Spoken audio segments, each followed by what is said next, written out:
What really happened to the Moody Blues? So here's something most people don't know about the Moody Blues. In June of 1965, right when things were really taking off for them, they were all set to do their first ever American tour, sharing a bill with the Kinks, career-defining stuff.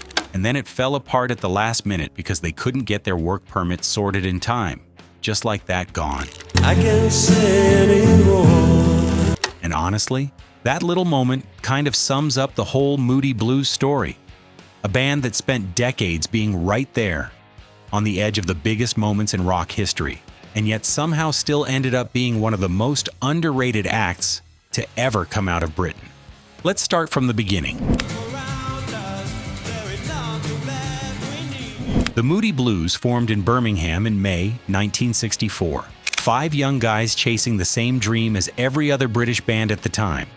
Play some blues, maybe get on the radio, see what happens. The original lineup was Graham Edge on drums, Denny Lane on guitar and vocals, Mike Pinder on keyboards, Ray Thomas on flute and various other things, and Clint Warwick on bass. Even the name had a story behind it. They originally called themselves the M&B 5, hoping to get sponsorship from a Birmingham brewery called Mitchells and Butlers, which owned a lot of the live music venues in the area. When that fell through, the name evolved into the Moody Blues, keeping the M and the B. Moody, because Pinder was fascinated by how music affects people's moods, and blues, because that's what they were playing. We're on the road like you knew we would. And in those early months, as well as doing their own shows and cutting records, the Moodies, as fans, and the band themselves called them, were also backing touring American blues legends like Sonny Boy Williamson and Memphis Slim. Learning from the source, basically. Then came the hit. She gotta go, oh, you better go now. Go Now was a cover of an American single by R&B singer Bessie Banks. Released late 1964, it hit #1 in the UK and made the US top 10. Overnight, they looked like the next big thing, and for a while it really seemed like they were going to be. In 1965, they were everywhere on the live circuit. They opened for their Decca label mates, the Rolling Stones, on the Stones' Autumn 1965 British tour, alongside fellow Birmingham band, the Spencer Davis Group. And then, just a few months later, something even bigger. In December 1965, the Moody Blues were one of the support acts on the Beatles' UK tour. And not just any Beatles tour. It turned out to be the final UK tour the Beatles ever did. Nobody knew it at the time, but that's what it was. There's a great little detail from that tour. When the Beatles were running late to their Birmingham show, the Moody Blues just extended their set to cover for them. They literally kept the crowd warm, while the Beatles were stuck in traffic. The kind of thing that doesn't make the history books, but tells you a lot about who these guys were. Right after that, the Moodies headed to America for their first ever US tour in late December 1965 and into January 1966. So the America dream did eventually happen, just 6 months later than planned, and under very different circumstances for the band back home, because by 1966, things were starting to fall apart. Clint Warwick left in July 1966, saying the constant touring was keeping him away from his family. They tried to replace him with Klaus Voormann, who turned them down to join Manfred Mann. They went after John Entwistle from The Who. He said no too. Eventually, a guy named Rod Clark filled in temporarily on bass. And then Denny Lane, the voice of their biggest hit, The Frontman, walked out at the beginning of October 1966. Clark left a few days after that. The band was essentially in ruins. But here's where the story gets genuinely interesting. If I could read your second love. Rather than fold, the 3 remaining members, Pinder, Thomas, and Edge, brought in Justin Hayward on guitar and vocals, and John Lodge on bass. Lodge was actually an old friend of Ray Thomas. The two had been in a band together years earlier, back in Birmingham. So it wasn't a random audition. It was more like calling in a mate you'd always trusted, And almost immediately, this new lineup stopped thinking like a singles band and started thinking like something else entirely.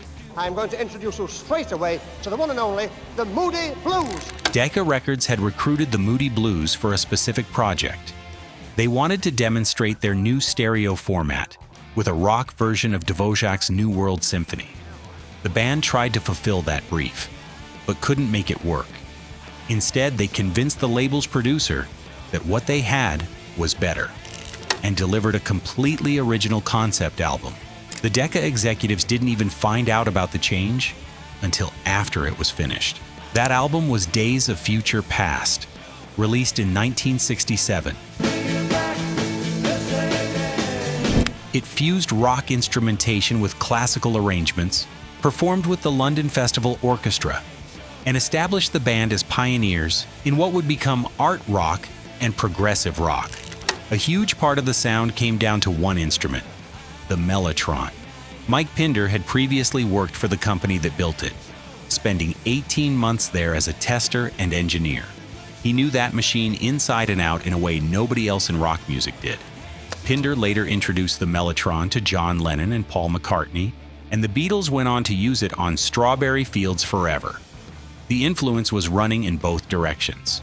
From Days of Future Past came Nights in White Satin. Letters are Written by a 19-year-old Justin Hayward, it barely charted when it first came out. And then, years later, it came back and kept coming back, usually the sign of something real. What followed was the most creative run of albums any British band put together in that era. Between 1967 and 1972, they released 6 more records, 3 of which hit #1 in the UK. They racked up 12 straight top 40 albums in the US. For a band that critics often dismissed, the numbers told a completely different story. By 1974, exhaustion had set in, and they announced a hiatus. Solo projects followed. Hayward and Lodge put out Blue Jays as a duo in 1975, and Hayward contributed Forever Autumn to Jeff Wayne's War of the Worlds in 1978, which introduced him to a whole new audience. Then they came back with Octave in 1978, but there was a significant loss. Mike Pinder, the creative cornerstone of their sound, declined to keep touring and eventually didn't return. He was replaced by Patrick Moraz, formerly of Yes. The 80s brought a different kind of success. Long Distance Voyager in 1981 topped the US charts. Then in 1986, Your Wildest Dreams became a US top 10 hit, bringing in a whole generation of new fans who had no idea about the Days of Future Past era. They finally got inducted into the Rock and Roll Hall of Fame in 2018. Something fans had been calling for long before that. And then, one by one, the band started to say goodbye. Ray Thomas passed away in January 2018, just months before the Hall of Fame induction. Graeme Edge, the only member who had been there for every single chapter, died in November 2021. Denny Laine died in December 2023. Mike Pinder followed in April 2024. And then in October 2025, John Lodge died suddenly at the age of 82, surrounded by loved ones and, as his family described it, the sounds of the Everly Brothers and Buddy Holly. The music that had made him want to pick up a bass guitar in the first place. Today, Justin Hayward is the last surviving member of the classic Moody Blues lineup. Listen to the tide slowly turning. 70 million albums sold. A sound that influenced everyone from Genesis to ELO to Deep Purple. And a legacy built not on scandal or image, but on the stubborn belief that rock music could carry real weight. Not bad for 5 lads from Birmingham who just wanted to play some blues. What's your favorite Moody Blues song, or your first memory of hearing them? Let me know in the comments. And if there's another band you'd like me to cover in the series, drop that down there too.